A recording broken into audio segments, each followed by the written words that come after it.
आप देख रहे हैं plus India live news. Ahmedabad की एक स्कूल में छात्रा की हत्या के बाद पूरे राज्य का शिक्षा विभाग सतर्क हो गया है। इसी कड़ी में सूरत जिला शिक्षा अधिकारी डीईओ ने शहर की सभी स्कूलों को अहम निर्देश जारी किए हैं। आदेश के मुताबिक अब सूरत की हर स्कूल में छात्रों की बेतरतीब चेकिंग की जाएगी। खासकर छात्रों के बैग की जांच होगी ताकि ये सुनिश्चित किया जा सके कि कोई भी छात्र स्कूल में घातक हथियार या संदेहास्पद सामान लेकर न आए। सूरत के कई स्कूलों में आज से ही चेकिंग शुरू कर दी गई है। छात्रों के बैग के साथ साथ अन्य तरीकों से भी उनकी जांच की जा रही है। शिक्षा विभाग ने साफ किया है कि अगर किसी भी छात्र के पास से कोई हथियार या संदेहास्पद वस्तु मिलती है तो उसके खिलाफ सख्त कार्रवाई की जाएगी।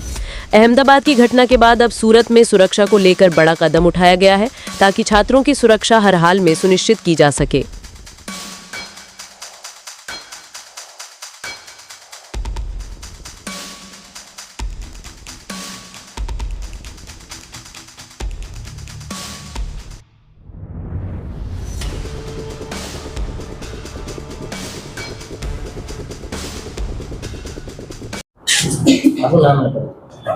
મહેશભાઈ પટેલ, વિદ્યાકુંજ સંકુલ નિયામક।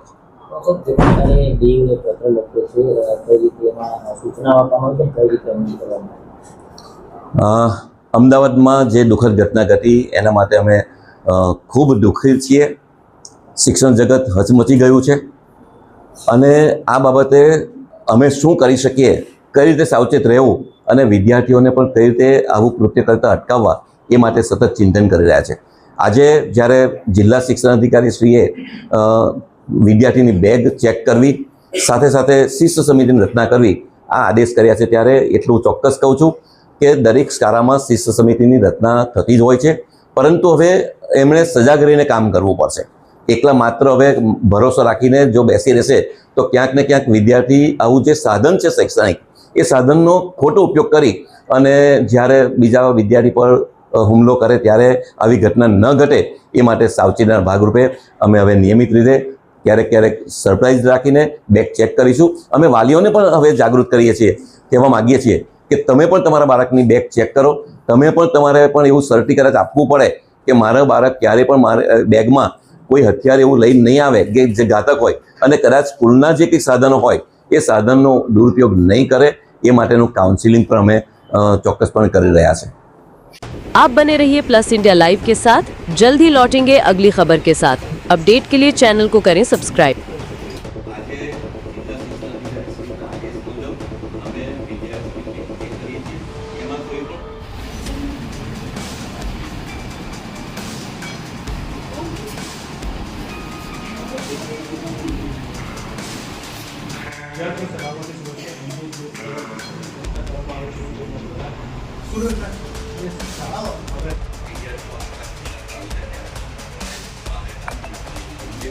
વિદ્યાર્થીઓ બહુ એગ્રેસિવ થઈ જાય છે અને સામાન્ય બાબતે કોઈ સાથે ઝઘડો થાય